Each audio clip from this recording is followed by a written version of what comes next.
నిర్ణయాలు తీసుకొని ఒక నూతన జేఏసీ యాక్షన్ కమిటీని ఏర్పాటు చేసుకొని డ్రైవర్ని గెలిపించుకోవాలని మరి ఈ వీడియో ద్వారా కోరుకుంటున్నాను. అన్న, జేఏసీలో చేరాలనుకున్నా, జేఏసీ జాయింట్ యాక్షన్ కమిటీలో మీరు కూడా భాగస్వాములు కావాలనుకున్నా స్క్రీన్ మీద కనపడే నంబర్లు, ఒకటి నాది ఉంటుంది, ఒకటి వాసు ఎల్లేటి అన్న గారిది ఉంటుంది. ఆ నంబర్కి సంప్రదింపులు చేయండి. ఖచ్చితంగా అందరం ఒక్కటే మన డ్రైవర్ అన్నని గెలిపించుకుందాం. నేను చాలా విధాలుగా ప్రయత్నించాను, చాలా పోరాడాను, చాలా రాష్ట్రాల్లో డ్రైవర్ అన్న గొంతు వినిపించాను. ఎన్ని పోరాటాలు చేసినా, ఎన్ని విధాలుగా నిరసనలు తెలియజేసినా, ఎన్ని ధర్నాలు చేసినా, ఎన్ని రాస్తా రోకోలు చేసినా, ఎన్ని చేసినా డ్రైవర్ కంటూ గుర్తింపు సాధించలేకపోయాను.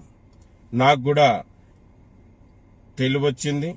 నేను కూడా ఒకటైతేనే డ్రైవర్ని గెలిపించుకోగలుగుతామనే ఉద్దేశానికి వచ్చాను. అందుకే జేఏసీని బలపరచాలనే ఆలోచనలో ముందుకు పోతున్నాను. మళ్ళీ చాలా ఆర్టీసీ డ్రైవర్ అన్నలో జేఏసీ ఉంది, చాలా ఉద్యోగస్తుల జేఏసీలు ఉన్నాయి. వీళ్ళందరూ కూడా జేఏసీ ద్వారానే వాళ్ళ సమస్యలు పరిష్కరించుకుంటున్నారు.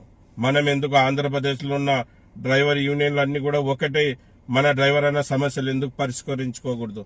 మనమంతా ఒక్కటైదాం. మనకు ఏదన్నా సమస్యలు ఉంటే, ఏదన్నా మనకి గలాటలు ఉంటే ఆ గలాటల్ని పక్క పెట్టి ఒక్కటైదాం.